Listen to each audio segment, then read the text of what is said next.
I'm Tony Keller. I'm here with Mohamed Fahmy. Mr. Fahmy, how does it feel to be back in Canada? It's awesome. My wife has never seen snow or Canada, so I'm seeing it from her eyes, and I'm so excited to be at the Globe and Mail today because you guys supported me immensely throughout this ordeal, and part of the reason why I'm a free man today is because the journalism community across the world were right there for me. Was there a time when you were in prison where you started to lose hope that you would ever get out? There was very low points when I almost gave up, but knowing that so many people were fighting for me outside really made the difference, especially in solitary confinement where you don't have access to air or sun or a way of telling time, and you just hear that there are protests for you in Canada and people are supporting you. It keeps you going, and you know you're now fighting for a bigger cause, and it's not just about you anymore. So it was very important to keep that awareness going on, and the protests and the tweets and the rallying. Very grateful for that. What were the conditions like in prison? What was your life like every day? Well, it was tough. It was really tough because you're in, for 1 month, I'm in solitary confinement in a wing, the terrorism wing, with extremists that just came in from Libya and Syria, and they're trying to topple the Egyptian government, and Mohamed al-Zawahiri, the brother of the leader of Al-Qaeda, and you know, these are people who have no respect to humanity or democracy or anything that we live for. So it was tough, and I always thought that it's going to end tomorrow, it's just a mistake, everything will be okay, but it never did, and it continued, and we were referred to court, and this is when I felt we were in deep trouble, and it wasn't an easy situation at all, but it got a little bit better after that, and we got, you know, again, thanks to the support, we got to a better prison and a better prison, so it was, prison is prison stuff. One of the issues that you've talked about and that others have wondered about is the degree to which the Canadian government helped or failed to help. So talk to me a little bit about that. I'm grateful to the government's attempts to ease my situation and get me out of this almost 2-year ordeal.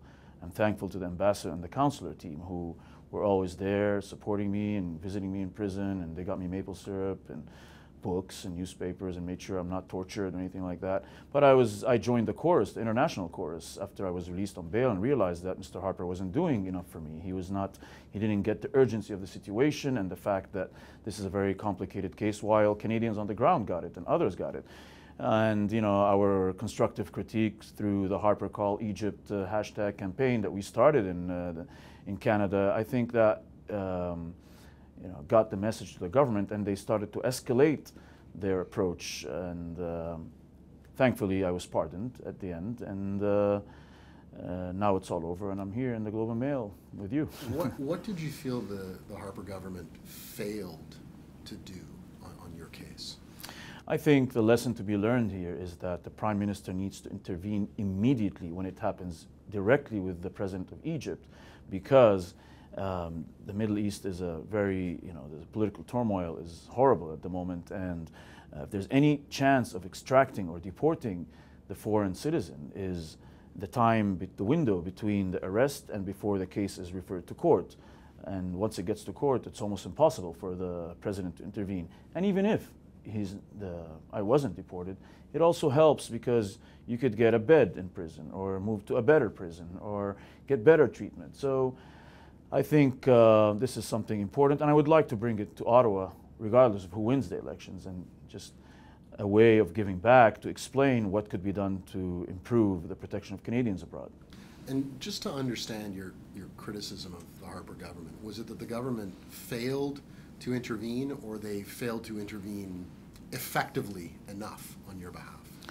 They failed to intervene swiftly, as they should have. Mr. Harper delegated his responsibilities to kind, diligent officials on the ground and ambassadors, but they didn't have the clout to call the Egyptian president directly. The Australian government intervened on behalf of my colleague Peter, who was with me in the case, suffering the same accusations and injustice, and immediately the Prime Minister in Australia called President Sisi several times and made sure that you know, all parallel plans were being exhausted, you know, the Bullhorn diplomacy and the behind-the-scenes approach. The Harper government said at various times, we're working quietly behind the scenes, we don't want to make too much noise about it. Do you know that they were or were not doing that? No, I agreed in the beginning that Bullhorn diplomacy wasn't the way to go, and I do understand that they were working quietly.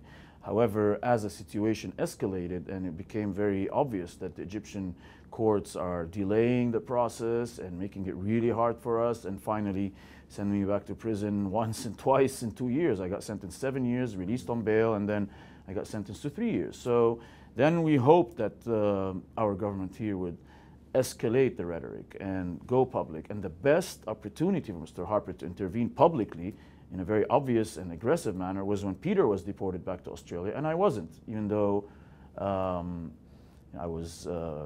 could have benefited from that new decree that the president in Egypt issued. One thing that we see sometimes on social media is there are people who will criticize you, and they will say, you're just being a Canadian of convenience. You're just taking advantage of, and you're not being thankful enough for your Canadian passport and what Canada is doing for you. How do you respond to people who say that? Thank you for asking me this question. I've been waiting for somebody to ask me this question.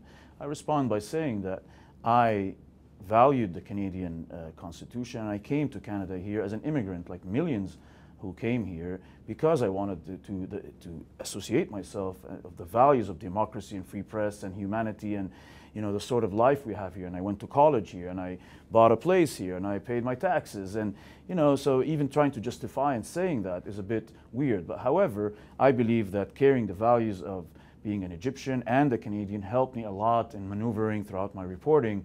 When I left Canada to go to the Gulf, to Iraq in 2003 on the first day of the war. So this issue about being a Canadian of convenience, it sounds very silly to me, to be honest. And, you know, I'm back here in Canada now, and I'm very excited that I'm here during the elections, because now I'm witnessing true democracy, and it's a very exciting race, and I believe that this is what I wanted to see in the Middle East, but it's not happening there. So I'm happy to be here with you today. So let me finish with that. How does it feel to be here, and to be here with your wife, for her the first time in Canada? How different is it to be here against being in Egypt? I can't put it in words. I mean, I can try, but it's just so relaxing to walk on the street and not being judged the whole time, and knowing that your rights are in place and that you're not going to be judged for what your belief or religion or ideologies. It's really great, and we sort of forget how